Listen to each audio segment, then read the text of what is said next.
Hello, guys. I'm hoping you can see me. I want to give you some quick instructions on The Raven because this is the one poem text that I'm not going to be able to do with you guys. So I'm in my classroom right now. I hope you can kind of see my board here. I want to talk to you. I've also pulled it up on the screen.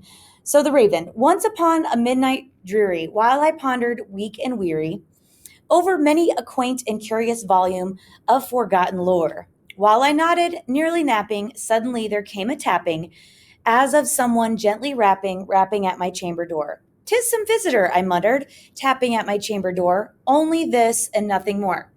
What I asked you to do is just the stanza in 15 words or less. So if we look at this stanza, what happened?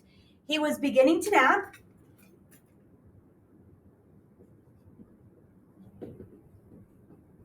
He hears a knock, and no one's there.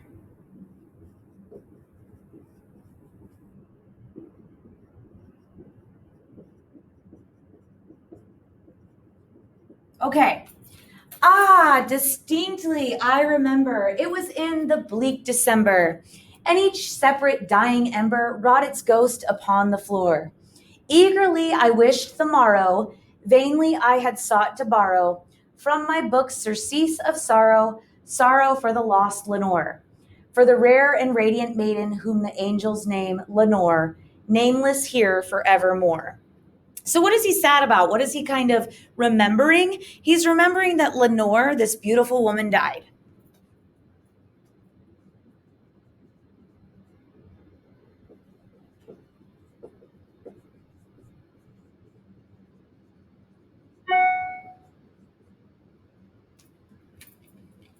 Then we get to our third stanza, and the silken, sad, uncertain rustling of each purple curtain thrilled me, filled me with fantastic terrors never felt before. So that now, to still the beating of my heart, I stood repeating, "'Tis some visitor entreating entrance at my chamber door. Some late visitor entreating entrance at my chamber door. That is it, and nothing more." What I hope you're beginning to notice is that he's starting to kind of panic, and he is starting to lose it a little bit. So he's convinced himself that this knocking is just no one. It's just the wind, right? So what do we gist it? We're going to gist it with he's afraid of the wind.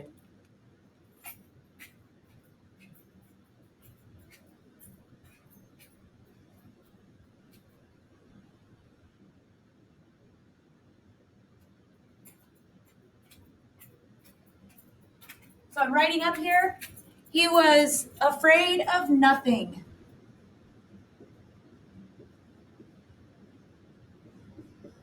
Or at least that's what he's trying to convince himself of. But there's nothing there. Presently, my soul grew stronger, hesitating then no longer. "Sir," said I, "or madam, truly your forgiveness I implore. But the fact is, I was napping, and so gently you came rapping, and so faintly you came tapping at my chamber door, that I scarce was sure I heard you. Here I opened wide the door, darkness there, and nothing more." And there, what we find out is he doesn't know who's knocking. He kind of thinks somebody's like ding dong ditching him right now. But he says, "I don't know who it is, but I open the door and you're not there."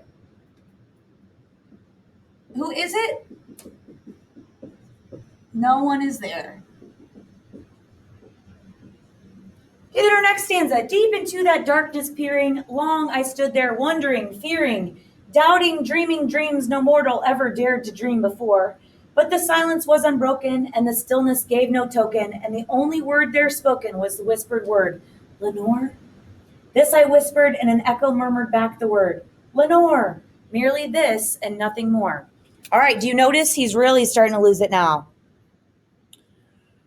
So he's asking, "Lenore, is it you?" But what did we find out about Lenore? She's dead, so it can't be Lenore. So he thinks the tapping is Lenore, but she's dead. Okay?